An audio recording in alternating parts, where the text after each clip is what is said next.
Pemirsa, saat ini Anda bergabung dengan kami Radio Mistis, sebuah saluran yang akan menyajikan cerita mistis berdasarkan kisah nyata. Beruntung ketukan itu mereda dan suara Parni tak lagi terdengar. Sulis mengelus pelan dadanya. Alhamdulillah, lirihnya. Sedang Parni melenggang santai tanpa beban ke arah warung Nek Tima, meninggalkan sisa ketakutan di diri Sulis, tetangganya. Nek Tima bersikap biasa saat Parni singgah di warungnya. Tak seperti hari-hari sebelumnya saat Parni masih meninggalkan banyak hutang. Kali ini ia lebih bersikap ramah. "Nek, saya mau bayar sisa hutang kemarin." "Berapa lagi, Nek?" "Sekalian mau beli bumbu untuk campuran gulai," ucap Parni dengan wajah datar.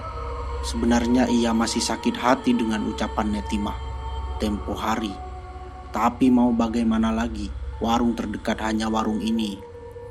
"Oh iya, tinggal 125.000, sahut Nek Tima. "Gulai dagingnya laris terus nih, banyak pelanggan sepertinya." "Bolehlah sekali-kali lempar ke sini gulainya. Mak mau nyicip, tapi gratis ya," seloroh Nek Tima. Parni bergeming, larut dalam pikirannya. Giliran lihat orang enak, maunya minta. Waktu susah, boro-boro mau bantu, kerjaannya cuma menghina. Batin Parni geram. "Jelas enak dong, Mak. Rasanya mantap sekali, karena pakai daging pilihan, bukan daging kaleng-kaleng," pamer Parni merasa di atas angin. Kalau Mak Tima nyicip, pasti mau lagi. Bumbu yang meresap ke dalam daging yang empuk. Kuah kental ada gurih, pedas, manis, jadi satu. Berbaru menciptakan rasa yang membuat lidah bergoyang. Ucapan Parni serta-merta membuat Nek Timah menelan ludah, membayangkan betapa nikmatnya gulai daging buatan Parni yang memang mulai jadi perbincangan warga sekitar. "Tentu saya akan memberi gulai daging, tapi bukan untuk orang-orang yang suka nyinyir, melainkan pada mereka yang rela membantu saya dengan ikhlas sewaktu saya susah," sindir Parni sembari menaikkan salah satu alisnya. Nek Tima membeku. Ucapan Parni begitu menusuk hatinya. Menyadari bagaimana lisannya begitu tajam melukai hati Parni kala itu. Wajahnya berubah pias, tapi untuk meminta maaf begitu sulit terucap. Tangan Nek Tima bergetar saat menyerahkan belanjaan Parni. Entah kenapa ia amat takut dengan tatapan tajam Parni dan senyuman sinis. "Terima kasih, Mak Tima. Saya permisi." Dengan suara seperti dibuat-buat, Parni tersenyum penuh arti. Ia memutar tubuhnya dan melenggang pergi sembari berkekeh sendiri. Nek Timah yang mendengar kekehan Parni menyentuh tengkuknya sendiri. Suara Parni seperti pertanda buruk untuknya, begitu mengerikan. "Andai kau tahu, Nek Timah, daging apa yang aku masak, mungkinkah kau mau mencicipi walau ku beri secara gratis?" pikir Parni seraya melangkah pergi. Sulis segera melangkah ke jendela depan rumah saat mendengar langkah kaki dan tawa seseorang yang terdengar mengerikan.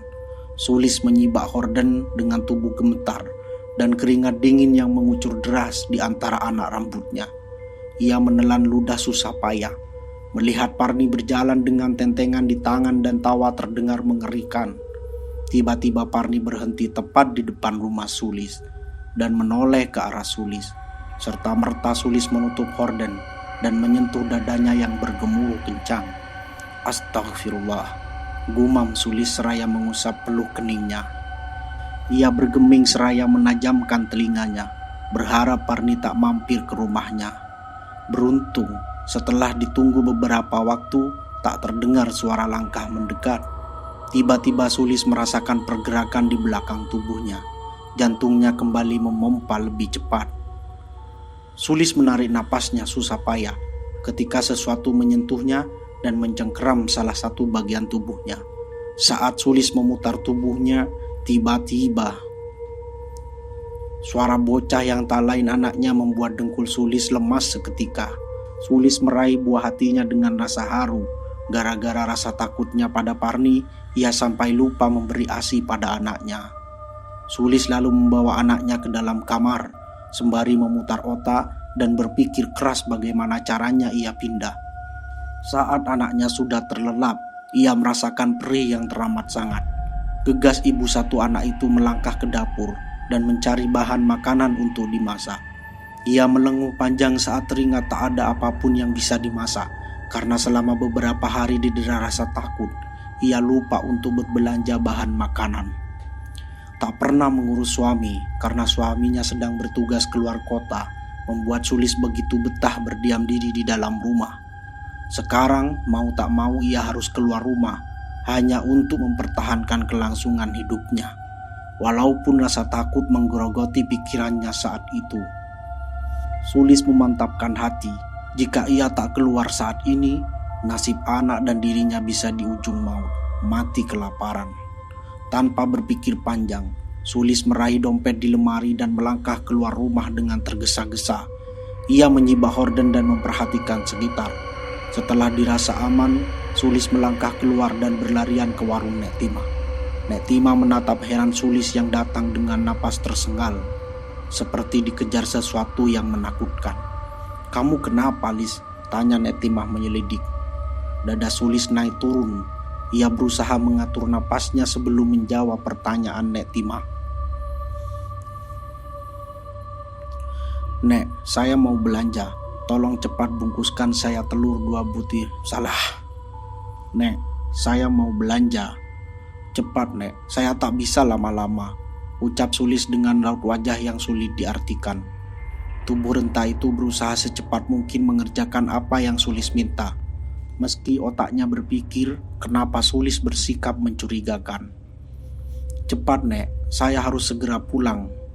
Lagi Sulis meminta Nek Timah bergerak lebih cepat. "Ini 150.000, ujar Nek Timah seraya menyerahkan bungkusan berisi bahan makanan Sulis. Sulis menyerahkan 2 lembar uang berwarna merah dan menunggu dengan cemas. Pikirannya tertuju pada anaknya di rumah. "Tadi Parni juga belanja di sini. Katanya gulai daging buatannya sangat enak. Apa kamu sering beli di sana, Sulis?" tanya Nek Timah. Mata Sulis melebar, bingung mau menjawab apa.